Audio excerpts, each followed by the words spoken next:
put that aside. Now I'm going to go back to my light bulb, and I have some clay stuck to it still from building that clay wall. So I'm just going to clean that all off. Now it's very important, especially with a light bulb, that you remember which side you started with. So maybe it's a good idea even to number this. We could have done this at the very beginning, but you can remember because it's the cleanest side, the side that doesn't have any clay on it. That was side 1. And then once we've cleaned this off, we can number side 2 and 3 if you would like to. And the reason why it's very important that you get it back in the same direction, remember which side you did in what order, is because the threads of the light bulb are a spiral. And so when you go to put it back into the mold, if you put it in the wrong way, those threads won't fit correctly. So you can see the direction that I built the mold, there's the first side, it fits nice and snugly at those threads. If I turn this down here at the bottom, it won't fit, and I'll have this gap around the neck of my bulb and the threads. So if I turn that, it sinks back down in and fits nice and snugly. That's very, very important. If I have a gap here, I don't know if you guys can see that gap. It's kind of hard to see with the lighting and with the clear surface of the bulb, but there's a gap here. I can stick my fettling knife down into that gap.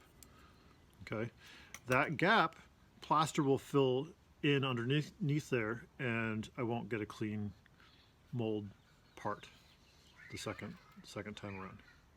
So you want to make sure that goes in cleanly. Okay, so I'm just going to take this over to my slop bucket and wash all that dried clay off the surface of the bulb. Okay, so my bulb's nice and clean. I'll go ahead and put this back into my mold, and I'm going to put it so that side 1 that I've labeled is facing down, and it should fit right up to my parting line that I drew on my bulb, my seam line, pretty closely, both sides. Okay, and I'll set that aside. I just want to clean off my board a little bit. I like to have a nice clean surface. Okay, so I'm back, and we'll get set up to do the second part of our mold. So here's my nice clean bulb with our first mold part, and next we're going to do the second part. Okay, so I just picked out all the big chunks of plaster and scraped off any plaster that was stuck to my clay, and it's all ready to roll out again for the next part of my mold. So the second part of your mold you're going to do in exactly the same way as the first, except that you only have to build one of your walls now, because the other wall will be created by the plaster that we've made for the first one.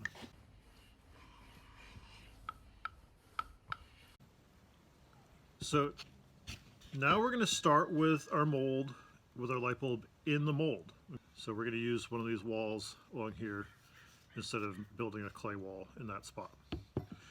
Now, the most important thing to know in this step, first, we need to put a mold release along this plaster wall. Otherwise, when I do my next part of my plaster, it's going to be plaster on plaster, and it's just going to stick to itself, and I'll have just this, solid piece of plaster from the first side to the second side. I won't be able to get it apart again. So this is where I'm going to use my Murphy's oil soap or my Vaseline to put a barrier between my first part of my mold and the new part that I'm building. The second most important thing to remember is, because I took my bulb out and because I cleaned this all up, I don't want my bulb to fall out. And so that's the trickiest thing with making this mold of a light bulb in this manner is the bulb tends to move. And if it moves even the slightest bit, I'll have a gap and my plaster will spill in between the bulb and the first part of my mold. And that's the worst thing, because then my two parts of my mold don't line up correctly and I have to start over again, at least on that one part. Okay, so make sure that you use plenty of clay to keep your bulb from moving. All right, I'm gonna go ahead and put my Murphy's oil soap on. Like I said, you can use Vaseline. I've seen people use automotive grease as well. Mop and Glow. I like Murphy's oil soap because it works really well and it doesn't leave huge streaks. The Vaseline is so thick it leaves kind of big streaks. I'm just putting a minimal amount on. I don't need a ton. And it's very important that I don't forget to do this. Okay. And then I like to do a little bit just on the outside of that parting line. That way, if any plaster spills over the edge, it's easy to get it off. You can use your finger to do this if you don't have a little brush. This is just a disposable chip brush. Okay, so now I'm going to go back to my side one, make sure that side one is facing down into my mold. Make sure that it fits nice and snugly at the threads of the bulb. That looks nice and snug. And then the first thing I'm going to do is stick my mold down to the board. This time, instead of sticking the bulb down, I'm sticking the mold down. So I'll put a little bit there to level it. And I'm going to angle it slightly, just a little bit this way, so that one of those sides is facing a little bit more up, like we originally had our first part of our mold facing up.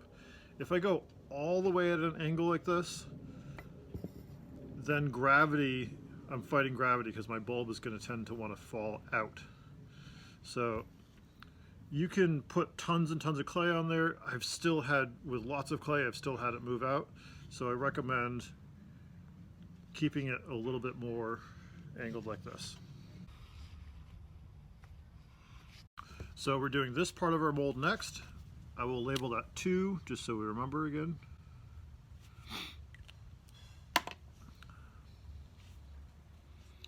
And so I'm going to make sure that this part of my bulb stays nice and clean. See, even just barely touching it, it wants to move and come out of my mold. So you got to be really careful that it doesn't pop out. Okay, so I'm going to go back over to my clay slab over here. And I'm going to cut my 1-inch slab. In this case, like I said,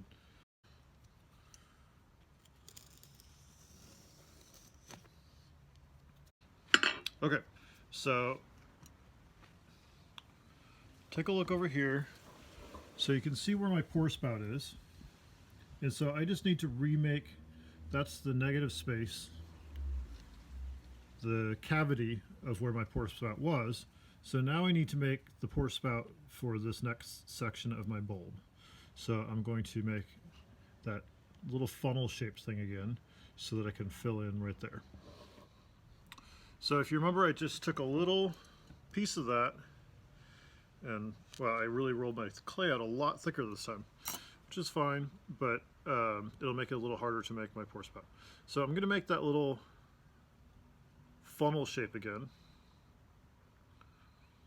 If you guys remember, it's a little bit smaller on the end that touches the bulb and wider on the end that faces out.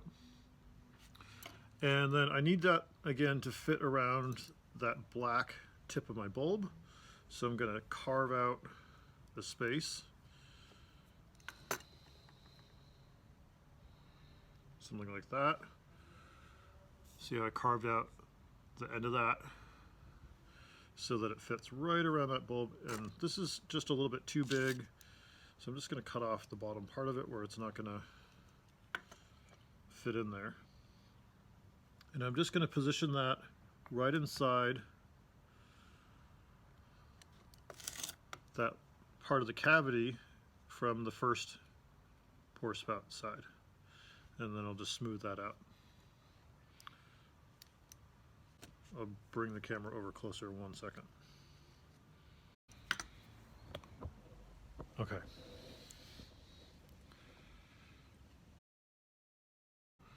Okay, so now I need to make my parting line. So we're going back to my slab. Here's my nice 1-inch wide slab of clay. You can see I made it pretty thick this time, which is good. It'll just give a little more surface area to stick to the bulb. And I'm going to start with a nice square edge. So I'll just cut the end of that off square. And I'm going to join that up right at the top of my plaster. And I'm just going to bring that right around my bulb, again, just underneath the next parting line.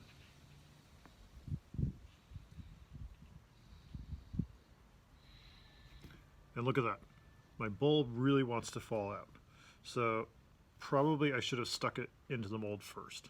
See, it's just wanting to fall. So I'm going to hold that, and I'm going to grab some more clay that I rolled out, and I'm going to stick it on the back side against my mold and my bulb so that it holds it in place. See where I stuck the clay over here? It's going to just hold that all in place. So I'm going to put a lot of clay under there to support it.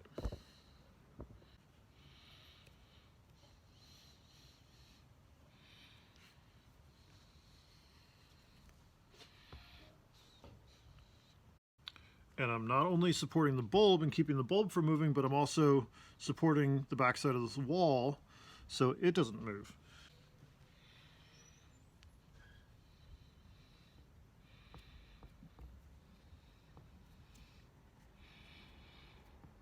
All right, I would say that looks pretty good. Plenty of support. Everything seems pretty snug. All right, I'm gonna turn this around so you can see the front side again. Okay, so now you can see I've got some slight gaps here, like I can put my fettling knife in between here. So now I just, like I did the first time, I need to push that flush to my bulb right against the surface. So I'm going to push it in, and I'm going to use my fettling knife going along the same direction as the wall, not going in this direction.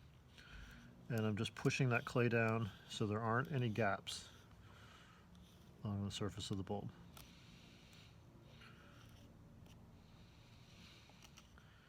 Push it into all the little threads, and then come over to my pour spout.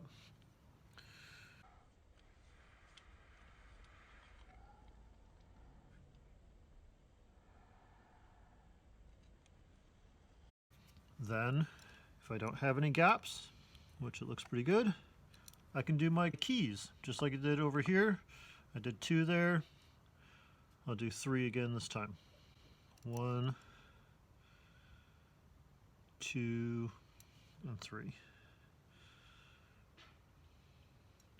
Okay, so that all looks ready to go. Now, this is your last chance to remember to use your Murphy's oil soap or Vaseline, but just double check the surface.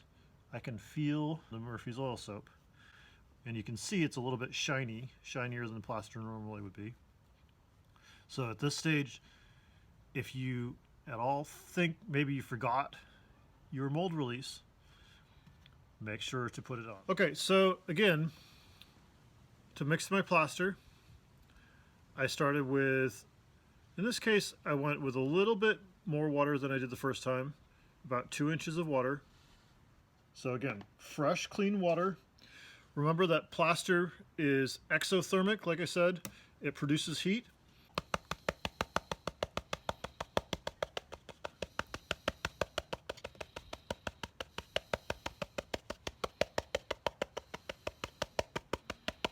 And again, I'm letting gravity soaked this plaster in. You can see there's a bit of an island forming, but it's soaking in. See how it's disappearing into the water? All gone. I'm going to keep adding, and I'm not at all touching my bucket of water. I'm not letting it, I'm not agitating it, I'm not stirring it, I'm not shaking it. I'm just letting gravity do all the work for me. Still soaking in. See?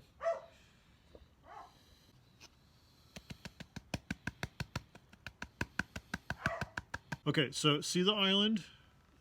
It's still soaking in, right? It's just a bit of an island in the very, very center, but it's getting wet and it's soaking in, so it's not quite enough of an island yet. So I'm going to keep going a little bit more, and I'm going to go around the edges.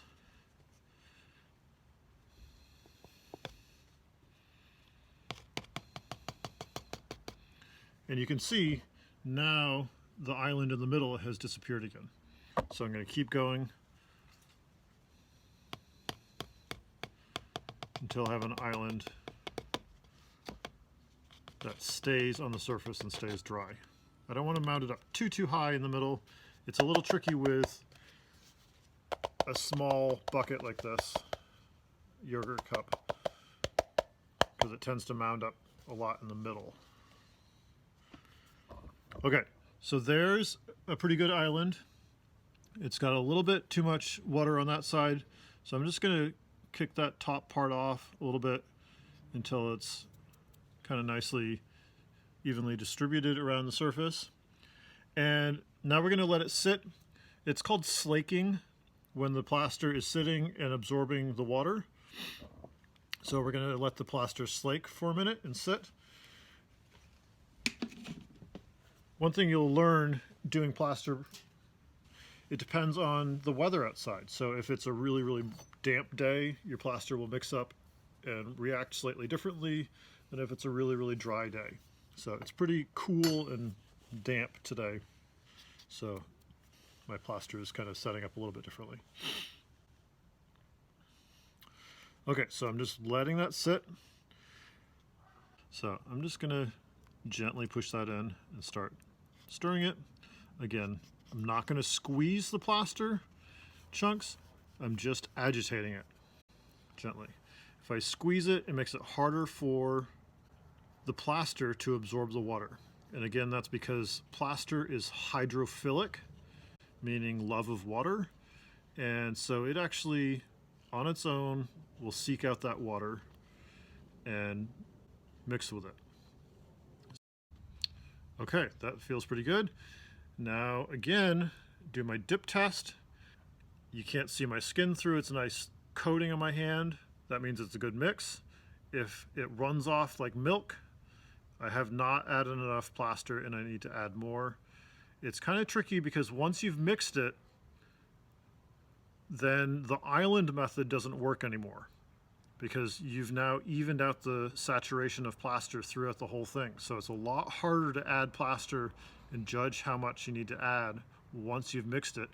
And you also are running short on time because your plaster has already started to set up through that chemical process. And if I'm mixing more plaster into it, I'm making that chemical reaction happen faster and it's messing up the whole timing of it. So it's better not to add more plaster once the plaster has been mixed. It's better to add it all at the same time. Okay, so I got to move a little bit quick with this because this batch of plaster seems like it's setting up maybe a little bit faster. Wait a second. Last chance to make sure, did you put Murphy's oil soap or Vaseline on your plaster? Yes, I did. Good to go. Don't forget that. Try to remember to do that before you start dribbling plaster. Very important. Dribbling plaster on the whole surface of the bulb.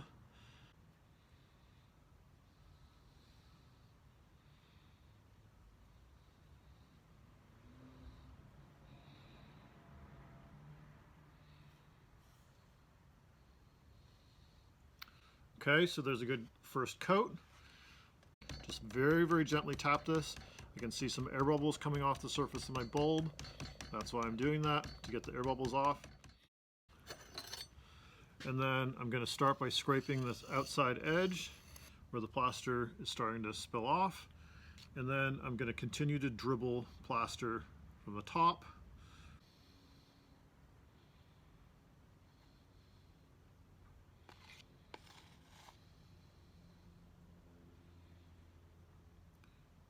Okay, I did just what I told you guys not to do, and I had time just while I was sitting here to check my Instagram feed. And look, my plaster is getting nice and thick.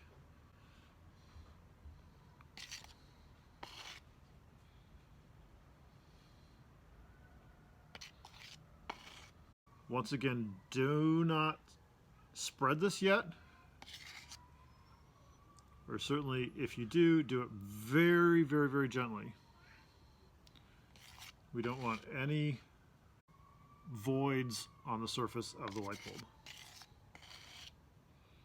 Once it's really started to set up a little bit more, then you can start to spread it. Take your time, be patient. I'm just going to build this up a little bit thicker in the middle. Remember that we're following the shape of the bulb. We want it the same thickness, so theoretically, this should be a perfect circular curve.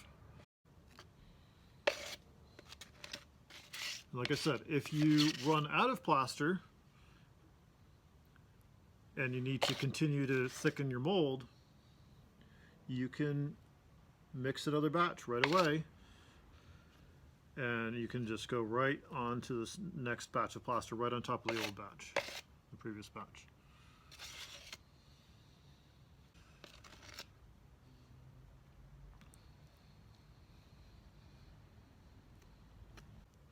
You can start to see the plaster's getting a little set up. It's not going on quite as smooth. That's fine at this stage.